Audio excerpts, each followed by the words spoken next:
You are listening to PastThink.com audiobook. Please like and subscribe, thank you. Chapter 51. Li Kuei kills Yin Tianqi, Chai Jin captured at Gaotang Prefecture. I will go with you to Liangshan Marsh on the condition that you kill Li Kuei, said Zhu Tong. Then my anger will be appeased. Li Kuei was angry at this and swore, "You can kiss my ass. I was told by Chao Gai and Song Jiang to kill the boy. It doesn't have a stinking fart to do with me." Zhu Tong again tried to get at Li Kuei, but was held back by the others. Squire Chai Jin intervened. "This matter can be easily arranged. You three may go to Liangshan Marsh according to Chao Gai's wish, and leave Li Kuei behind here." "But the prefect will order for the arrest of my family," said Zhu Tong. "What about that?" "I think that Song Jiang has probably sent men to bring all your family to the mountain," said Wu Yong. This appeased Zhu Tong, and at last he agreed to go. That evening the three men mounted horses given them by Squire Chai Jin, and left for Liangshan Marsh. They duly reached their destination, and were received by the leaders of the bandits. During the reception Zhu Tong asked if anything had been done about his family. At this Song Jiang laughed and said, "You need not worry about them, because they have been here for several days." Zhu Tong was pleased at this, and was taken to see his wife. She told him that a letter had been brought to their home stating that he had joined the bandits, and that she was to join him there. After this Zhu Tong lived with his family at Liangshan Marsh. At Songzhou the prefect became anxious at the non-return of his son and Zhu Tong, and sent men to look for them. They all returned by midnight without having found a trace of them. The next day the body of the boy was found in the wood. The prefect was filled with anguish and went at once to see the corpse. The next day he issued an order for the arrest of Zhu Tong. Inquiries made at Yunqing County discovered that Zhu Tong's family had left there some days before. Li Kuei had stayed at Squire Chai Jin's for a month, when one day he saw a messenger arrive with an urgent message.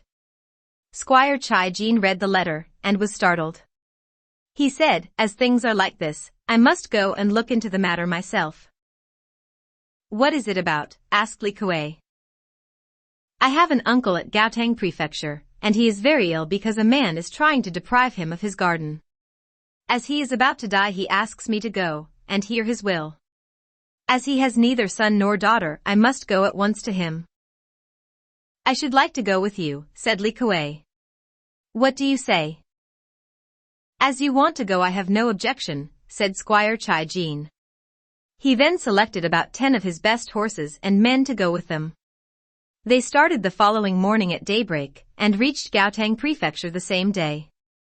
Upon reaching the house they dismounted, and Squire Chai Jin went inside to see his uncle, leaving the others with Li Kuei in a guest room. Squire Chai Jin found his uncle on the bed in a very weak state. "Hi Aunt said, you have ridden a good distance to pay us this visit, but I hope that our trouble will not upset you." After answering several questions she continued, "The new prefect here, Gao Lian, is a cousin of Marshal Gao Qiu of the Imperial Guard. He does all kinds of bad things here, and relies upon his influence and position to hush any objection. He brought with him his brother-in-law, named Yin Tianqi, who has got the nickname Yin, the prefect's deputy, and he also acts just as badly as his brother-in-law. One of his hangers-on informed him that we had a very nice flower garden with a fine arbor in a pond. One day he came here with about 30 dissolute fellows, and after looking round our garden he said we must remove as he had decided to come and live here himself. My husband told Yin Tianqi that our family was of very high standing, and that we held an iron tablet inscribed by the emperor himself. Therefore we could not submit to such treatment. If you take our home, where can we go to?" But he would not listen to what my husband had said, and insisted upon our leaving at once. My husband got so excited that he tried to fight with Yin Tianqi, but the fellows around seized my husband and assaulted him. As a result of this he has been seriously ill ever since. Medicine has not improved his health, and he is expecting to die very soon.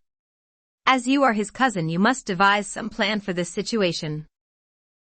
"Do not worry about it," replied Squire Chai Jin. Let us send for the best doctors, and see whether they cannot cure my uncle. I will send a man to my home to bring the imperial iron tablet here, and then I will discuss matters with the officials. We need not be afraid of these local mandarins when I have that tablet. Perhaps my husband has not managed the business properly, said his aunt, and I hope that you will succeed. After attending to his uncle's requirements, Squire Chai Jin went to the guest room and explained the position to Li Kuei and the men. Li Kuei was very angry at this and said, "These fellows are unreasonable. But I will go and ask them to bite my axe, and after that we can discuss matters with them." "Don't be so stupid," replied Squire Chai Jin. "This official has great influence, but when I show him my imperial tablet, if he will not listen to me, then I may go to the capital and lay the case before the highest official." Laws. Laws, said Li Kuei. At the present time laws are of no use in our country. Better fight and discuss afterwards. Then if these fellows appeal to the mandarins against us, we shall chop off the heads of the mandarins themselves. Squire Chai Jin laughed. "You should not forget that you cannot meet Zhu Tong, because he wants to fight with you. But still you must remember in this city you cannot act as you wish as if you were on the mountain stronghold. What difference does this city make? When I was in Jiangzhou, did I not kill many men there?" "Wait until I have seen how the matter goes," said Squire Chai Jin. "If I see a chance of using you I will let you know." Just then a maid-servant entered and asked Squire Chai Jin to go and see his uncle again. Upon entering the sick room, Squire Chai Jin saw that his uncle had tears in his eyes, and the latter said, "You are very courageous and did nothing to defend our family. As we are blood relations, I want you to take the imperial iron tablet to the capital, and there bring a charge against Yin Tianxi of being the cause of my death. Revenge me, and then in the grave I shall rest contented. Take due care of yourself, and I have nothing more to say." After saying this he expired. Squire Chai Jin burst into tears, and his aunt begged him not to be so much upset. "The imperial iron tablet has not yet arrived from my home," replied Squire Chai Jin, "but as soon as I can get it I will proceed at once to the capital. But we can talk matters over after the corpse has been dressed and placed in the coffin." He then made all the usual arrangements and observed the rites. 3 days after this, Yin Tianxi went to the country with his followers armed with bows and arrows and all kinds of musical instruments. They all got more or less drunk, and upon reaching Squire Chai Jin's house, they reined in their horses and called to speak to the master. Squire Chai Jin, upon hearing the message, went to the gate dressed in his mourning clothes. Yin Tianxi, seated on his horse, asked, "Who are you?" "I am the nephew of Chai Huangqing," replied the squire. "A few days ago I told him to remove from this house," said Yin Tianxi. "How is it that he has not done so?" "My uncle was very sick after your visit and could not remove," replied Squire Chai Jin. "He died a few days ago, and after waiting the proper 7 days we can remove the household goods." "Absurd," said Yin Tianxi. "I allow you only 3 more days. After that, if you are still here, I shall have you beaten 100 times and put a cane on your neck." "You must not insult me in that way," said Squire Chai Jin, "because our family comes from very honorable ancestry. I am the possessor of the imperial iron tablet, so who dare be disrespectful to me?" "Well, let me look at your iron tablet," shouted Yin Tianxi. "It is at my home at Songzhou," replied Squire Chai Jin, "but I have already sent a messenger to bring it here." "You are talking very foolishly," said Yin Tianxi with anger. "Even if you have such a tablet it will not make any difference. You men, beat this fellow." Li Kuei was standing inside looking through a crack in the door and hearing all this. He now rushed out and, seizing Yin Tianxi, pulled him off his horse. The followers of Yin Tianxi came to his assistance, but Li Kuei used his fists right and left and drove them off. They all decamped. Li Kuei picked up Yin Tianxi and gave him such a beating that the latter soon died. Squire Chai Jin was annoyed at this, as it would lead to trouble, and told Li Kuei to go inside to discuss matters. There he spoke, "The officials will soon be here to investigate this case, and you must escape at once to Liangshan Marsh. I will deal with the officials. If I escape you will be involved, replied Li Kuei. I have the Imperial Iron Tablet, said Squire Chai Jin, and that will protect me. You must go at once. Li Kuei agreed, and taking his axes, he left by the back door. It was not long before about 100 armed men arrived, and Squire Chai Jin went out and spoke to them. I will go with you to the yamen, and give my evidence there. The men bound him with ropes, and then searched his house for Li Kuei without finding the latter. They then took Chai Jin to the yamen as a prisoner, where he knelt down. The prefect was very angry that his brother-in-law was killed, and he shouted at Squire Chai Jin, "How dare you kill my brother-in-law, Yin Tianqi? I am a descendant of Emperor Chai Shizong, who received from the Emperor Taizu an iron tablet. I live at Songzhou. My uncle was very sick, so I came here to see him. Unfortunately he died, but has not yet been buried." Yin Tianqi came to the house with about 30 armed men, and told us to clear out of the house at once. As I objected to this, he set his men to beat me. A villager named Li Da came to my assistance, and during the fight he killed your brother-in-law. Where is this Li Da? Asked the prefect. He was very much afraid of the consequences of this action, and ran away. He was a servant at the house, and must have done this with your approval. You purposely told him to escape, and now come here to try to deceive me. If I don't have you beaten now, I suppose you will not speak the truth. Jailer, beat this prisoner very severely. As it was Li Da who killed the man, that is not my crime, said Squire Chai Jin.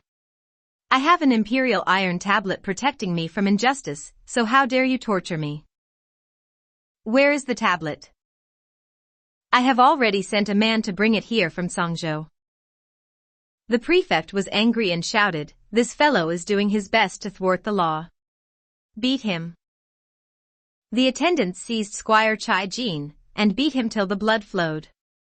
Then Squire Chai Jin falsely confessed that he had told Li Da to commit the foul deed. A heavy kang was then fastened on his neck, and he was sent to prison. The sister of Yin Tianqi was not satisfied with this, and got the prefect to arrest also the whole family, and put them in prison.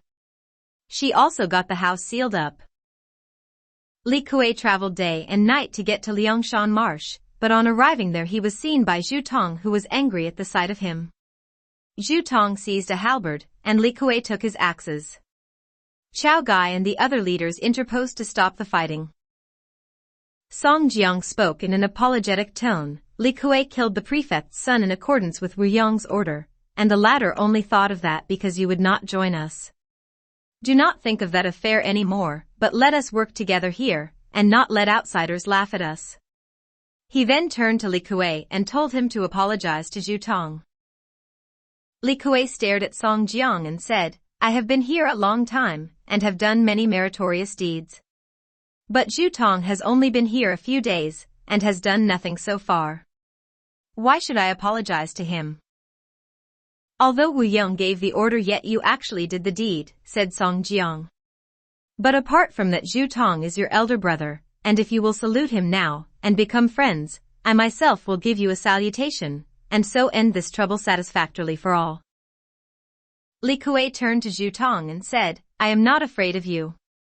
But as my elder brother Song Jiang orders me to do it, I will salute you as my friend, and here I apologize for what I did.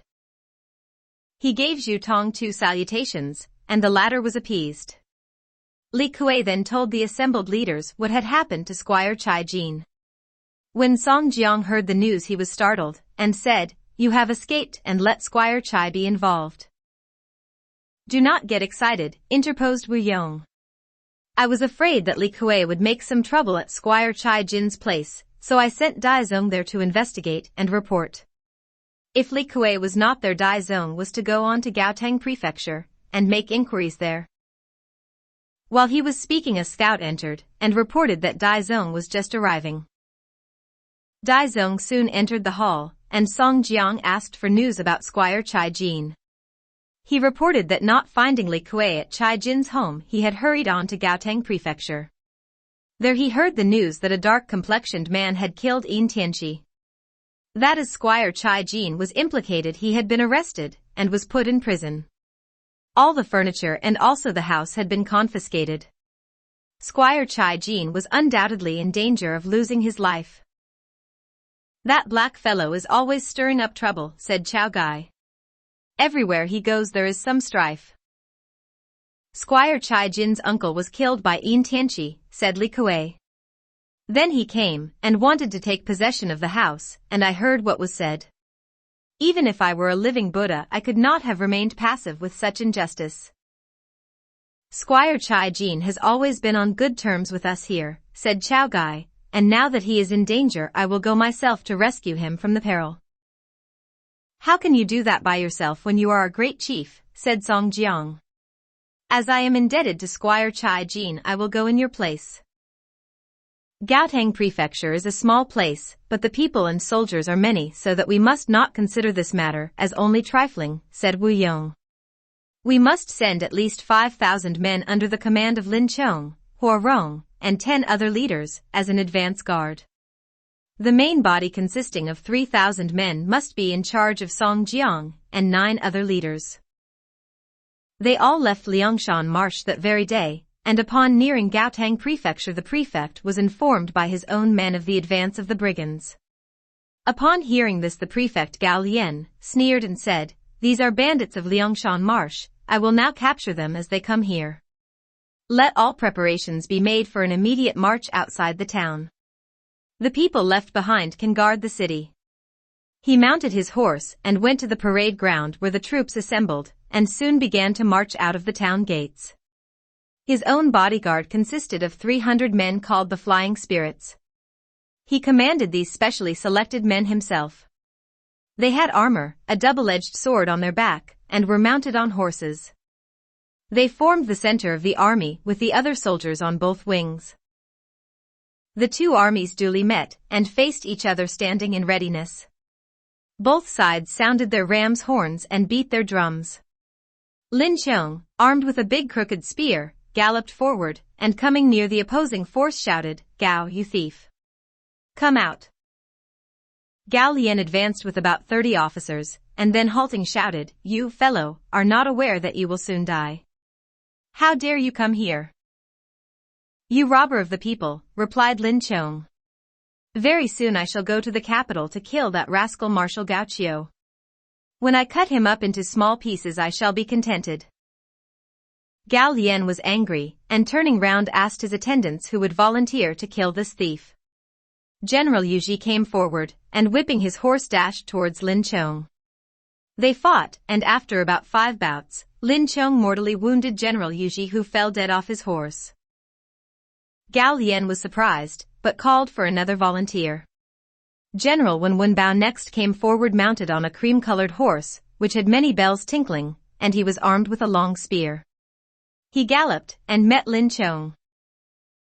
General Qin Ming seeing this called out to Lin Chong, "Let me meet this man while you take a rest." Lin Chong therefore retired, and left his opponent to General Qin Ming. They fought, and after about 10 bouts Qin Ming tried a trick, and hit his opponent on the head, killing him on the spot. Both sides raised loud shouts after this. Prefect Gao Lian, seeing that 2 of his champions had been killed, drew his precious sword from its sheath on his back, and holding it in front he muttered a charm, and immediately a large dark magical mist arose in his army. It rose upwards like a whirlwind, throwing sand and stones in all directions, and moved towards the opposing brigands. The bandits could not see anything, and being thrown into confusion they began to retreat. Gao Lian waved his sword and ordered his special bodyguard to charge. The other troops on either wing also advanced to the attack. The brigands were now in hopeless confusion, and in their retreat were cut down by the pursuing troops. During the general rout about 1,000 bandits were killed. After pursuing about a li, Prefect Gao Lian recalled his men, and they returned to the town. Song Jiang at last got together Lin Chong and Wu Yong, and they were surprised at the fatal defeat. Song Jiang said, "What is this devilish charm that threw our men into confusion?" "It was done by a magical spell," replied Wu Yong. "If we had had a trick of turning the wind we should have won." Song Jiang now remembered the heavenly books he had, and upon looking through these he found in Volume 3 the description of a method of turning winds or fire. He was now much pleased and carefully memorized the magic spell as given. He mustered all his men, and after they had partaken of a meal he ordered a general advance towards the town. Prefect Gao Lian was informed by a scout of the return of the bandits, and immediately gave orders. The town gate was opened, and the troops again marched out. When the two armies were close they halted, and Song Jiang rode forward. He saw many black flags in Prefect Gao Lian's troops. Wu Yong said, "Those black flags must be part of the magic spell, and they will be used again. What are you going to do?"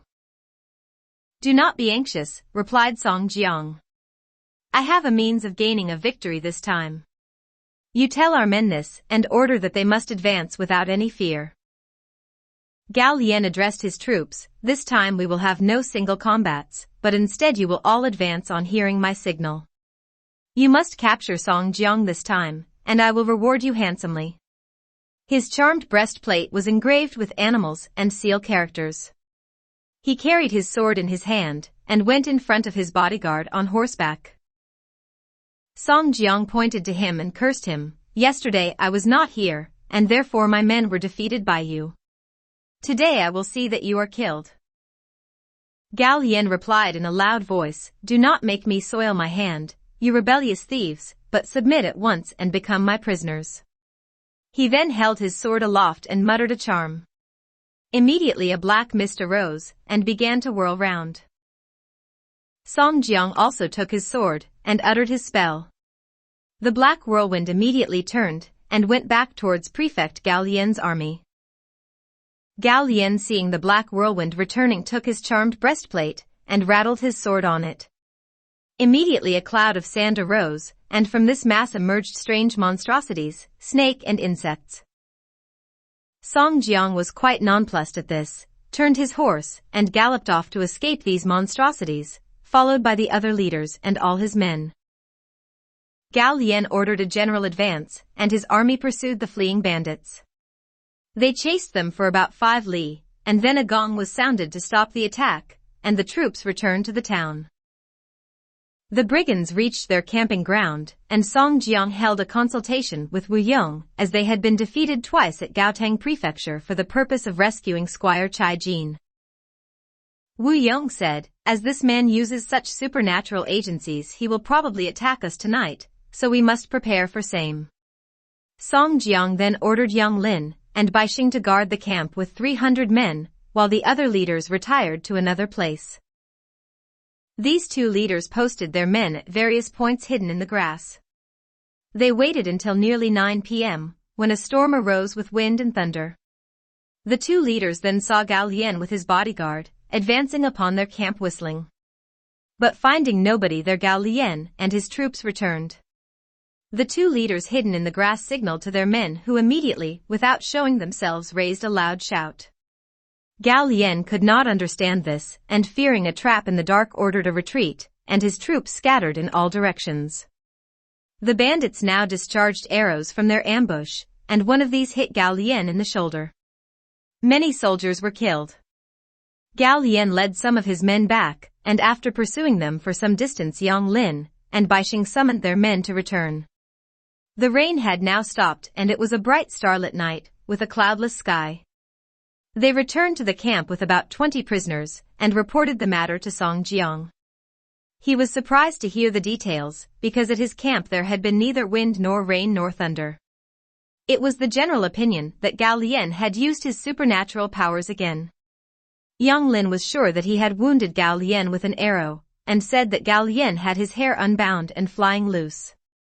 Being afraid of another attack from Gao Lian, Song Jiang ordered his men to take precautionary measures. That night he sent to Liangshan Marsh for reinforcements. Gao Lian, upon returning to the town, issued an order that the gates and moat should be carefully guarded both day and night, but that no further fighting would take place against Song Jiang until his wound was healed. Song Jiang had a talk with Wu Yong. "Gao Lian has defeated us twice, and our losses have been great. What can we do if he gets reinforcements from other districts?" I know a man who can overcome these supernatural tricks of Gao Lian, said Wu Yong, and if we do not get him to help us, I do not see how we can attack the town or rescue Squire Chai Jin. To raise mist and cloud. A supernatural man was brought. We will now relate who this man was.